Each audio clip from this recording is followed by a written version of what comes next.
Hi viewers, India's largest digital media network SumanTVకి స్వాగతం. ప్రస్తుతం మనతో ఉన్నారు ఫైనాన్షియల్ అడ్వైజర్ గురుకిరణ్ గారు. నమస్తే అండి. నమస్తే అండి.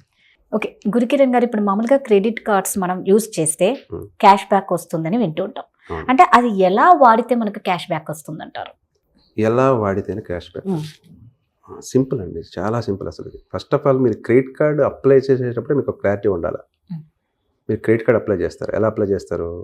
ప్రతి బ్యాంకు మీకు క్రెడిట్ కార్డ్ ఇస్తాను చెప్పి ఫోన్ చేస్తూనే ఉంటారు. వాళ్ళు ఫోన్ చేస్తారు, సార్ క్రెడిట్ కార్డు పెట్రోల్ బంకుల దగ్గర కూడా ఉంటారు. అసలు వాళ్ళు నుంచొని వాళ్ళ ఫస్ట్ పాయింట్ ఏంటంటే క్రెడిట్ కార్డ్స్ అమ్ముకోవటమే. అయితే ఇప్పుడు దీనిలో పాయింట్స్ ఏంటంటే మనం ఖర్చు పెట్టేస్తాం. మన దగ్గర క్రెడిట్ కార్డ్ అంటే ఏంటి? డబ్బులున్నా లేకపోతే అప్పు చేసి ఖర్చు పెట్టడమే క్రెడిట్ కార్డు. దీనికి మనం టెంప్ట్ చేసి క్రెడిట్ కార్డులు అమ్మేస్తుంటారు బ్యాంకుల వాళ్ళు.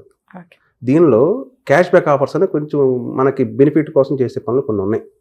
ఫర్ ఎగ్జాంపుల్ మీరు అన్న పాయింట్ ప్రకారం మాట్లాడదాం.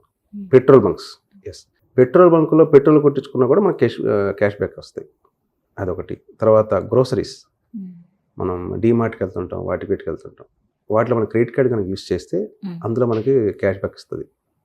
అది కాకుండా కొన్నిసార్లు ఎయిర్పోర్ట్ లాంజెస్ ఇవన్నీ ఫెసిలిటీస్ అన్ని ఇస్తుంటాడు, ఇవి కూడా క్రెడిట్ కార్డ్స్లో ఒక ఆఫర్స్ అనమాట. ఇవన్నీ మనం యూజ్ చేసుకోవచ్చు, క్రెడిట్ కార్డ్ ఆఫర్స్ తీసుకోవచ్చు. అయితే దీన్ని ఆఫర్ని మనం ఎట్లా రిడీమ్ చేసుకుంటాం అనేది మెయిన్. అంటే రిడెంప్షన్ కాన్సెప్ట్ ఉంటుంది. రిడెంప్షన్ అంటే ఏంటి? క్యాష్ బ్యాక్ వచ్చింది, ఎంత వచ్చింది? ఫర్ ఎగ్జాంపుల్ నేను 100 రూపాయలు ఖర్చు పెట్టా, దాంట్లో ₹1 వచ్చింది అనుకున్నాం. రూపాయి అంటే ఎంత పర్సెంట్? దాదాపు 100 రూపాయలకి 1% రాదు, ఎంత తక్కువ వచ్చిందో ఎక్కువ వచ్చిందో అనుకున్నాం. దీన్ని మన బ్యాంకు క్రెడిట్ కార్డ్ స్టేట్మెంట్లో వచ్చేస్తుంది, డిస్ప్లే అవుతుంది. డిస్ప్లే అయిన తర్వాత దీన్ని స్టేట్మెంట్ చూసుకొని మనం ఏం చేయాలి?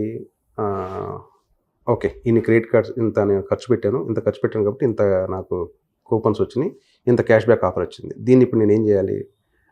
రిడెంప్షన్ చేసుకోవాలంటే రిడీమ్ ఆప్షన్ ఒకటి ఉంటుంది. రిడీమ్ అని కొట్టగానే మన క్యాష్ బ్యాక్ అమౌంట్ ఎంత అవుతుందో అదంతా మన బ్యాంక్ అకౌంట్కి వచ్చేస్తుంది, క్రెడిట్ కార్డ్ అకౌంట్కి వచ్చేస్తుంది. కొన్ని బ్యాంకులు ఏం చేస్తున్నాయి అంటే క్రెడిట్ కార్డ్ అకౌంట్కి డైరెక్ట్ మన బ్యాంకుకి కూడా మనం ట్రాన్స్ఫర్ చేసుకునే కాన్సెప్ట్ పెట్టినాయి, కొన్ని బ్యాంక్స్ పెట్టినాయి అట్లా. సో అట్లా మనం క్యాష్ బ్యాక్ ఆఫర్స్ కూడా చేసుకోవచ్చు. సో దీస్ ఆర్ ద కొన్ని బ్యాంక్స్, అన్ని బ్యాంక్స్ కావు. మళ్ళీ మీరు ఇంకొకటి ఏంటంటే కొన్ని ట్రాప్స్ చేస్తాయి. బ్యాంకులు అని చెప్పట్లేదు నేను, కొన్ని NBFCలు చిన్నవి కొన్ని ఉన్నాయి. అది మీకు ఎలా చెప్పాలంటే క్రెడిట్ కార్డ్స్ ఇస్తామంటారు, వాళ్ళు వస్తారు, అమౌంట్ తీసుకుంటారు, కలెక్ట్ చేసుకుంటారు, వెళ్ళిపోతారు. మళ్ళీ వాళ్ళ క్రెడిట్ కార్డు రాదు, ఏమి రాదు. కొంతమంది చేస్తారు సార్, మన దగ్గర డేటా కలెక్ట్ చేస్తారు. క్రెడిట్ కార్డు ఇస్తామని చెప్పి మన డేటా మొత్తం కలెక్ట్ చేసుకొని వాడు మన క్రెడిట్ కార్డు కూడా ఏం లేదు, మంత్ ఎండ్ వాళ్ళకి టార్గెట్ ఉంటుంది, క్లోజ్ అయిపోయింది, కథం. మళ్ళీ మనకు కాల్ చేసిన రెస్పాండ్ గారు. సో క్రెడిట్ కార్డ్స్ చూస్ చేసుకునే విధానం కూడా తెలిసి ఉండాలి ఫస్ట్ ఆఫ్ ఆల్. అంటే అప్పుడు మనం ఏది జెన్యూన్ అని మనం బిలీవ్ చేయాలి? ఇక్కడ ఫస్ట్ వాళ్ళు ఫోన్ చేస్తారు, ఫోన్ చేసి sir we're calling from HDFC అంటారు. అది HDFCయా కాదా మనకు తెలియదు, వాళ్ళు థర్డ్ పార్టీ వాళ్ళే ఉంటారు. HDFC అయితే మనకి డైరెక్ట్గా మన ఫోన్లోనే ఇవ్వాలి. ప్రతి ఒక్కరు ట్రూ కాలర్ వాడుతున్నారు, చాలా మంది వాడతారు ట్రూ కలర్స్.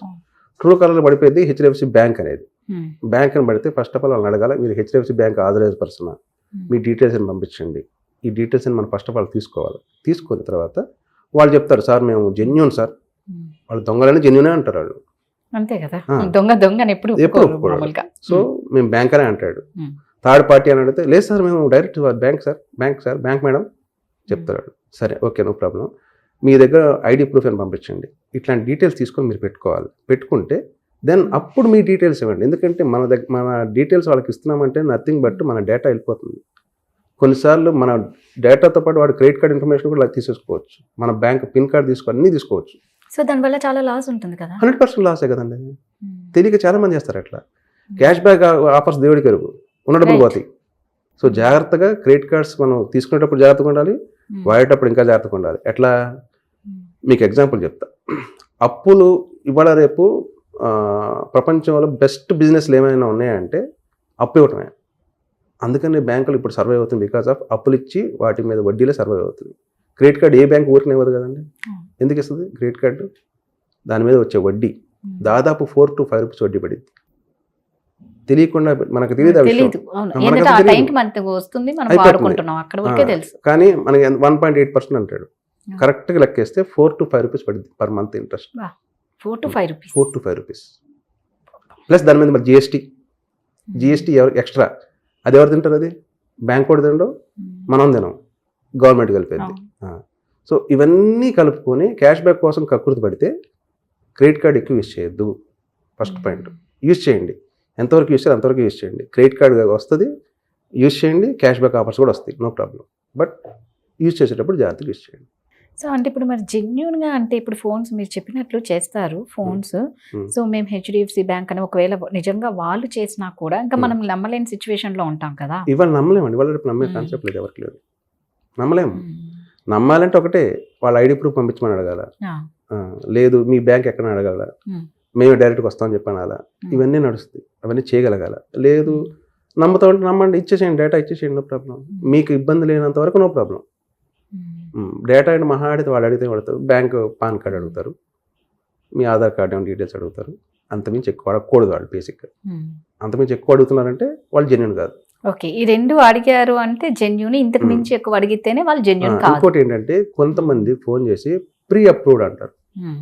ప్రీ అప్రూవ్డ్ అంటే ఏంటి, మన సిబిల్ మీద బేస్ చేసుకొని వాళ్ళ బ్యాంకు వాడు ప్రీ అప్రూవ్డ్ లోన్స్ అనేది కొన్ని ఉంటాయి, క్రెడిట్ కార్డ్స్ కానీ లోన్స్ కానీ వాడు ప్రీ అప్రూవ్ చేస్తారు, దాని మీద బేస్ చేసుకొని అవి తీసుకోవచ్చు. అంతేగాని మీకు క్రెడిట్ కార్డు ఇప్పిస్తామని చెప్పి ఫోన్ చేసేవాళ్ళు వద్దు. ప్రీ అప్రూవ్డ్ అయితే మాత్రం ఓకే. ప్రీ అప్లోడ్ అయితే ఓకే. ప్రీ అప్రూవ్డ్ వాళ్ళు ఎవరైతే ఉన్నారో వాళ్ళు ఫోన్ చేసి సార్ ప్రీ అప్రూవ్డ్ మీకు ఉంది ఇది అని చెప్పి వాళ్ళు మనం చెక్ చేసుకోవాలి ఖచ్చితంగా, ప్రీ అప్రూవ్డా కాదా ఇది. ఎందుకు, ఫర్ ఎగ్జాంపుల్ నా సిబిల్ 550 ఉంది, 550 నా సిబిల్, 550 ఉన్నవాడికి ఏ క్రెడిట్ కార్డు రాదు. ఎందుకు రాదు, మినిమం 760 750 ఉంటేనే ఇవాళ రేపు ఏ బ్యాంక్ వెళ్ళి లోన్ ఇస్తుంది, అవునా? అటువంటిప్పుడు క్రెడిట్ కార్డ్ ఎందుకు ఇస్తున్నాడు? సో మనకు తెలియాలి, ఫస్ట్ ఆఫ్ ఆల్ మనం ఎవ్రీ 3 months ఒకసారి మన సిబిల్ చెక్ చేసుకుంటూ ఉండాలి.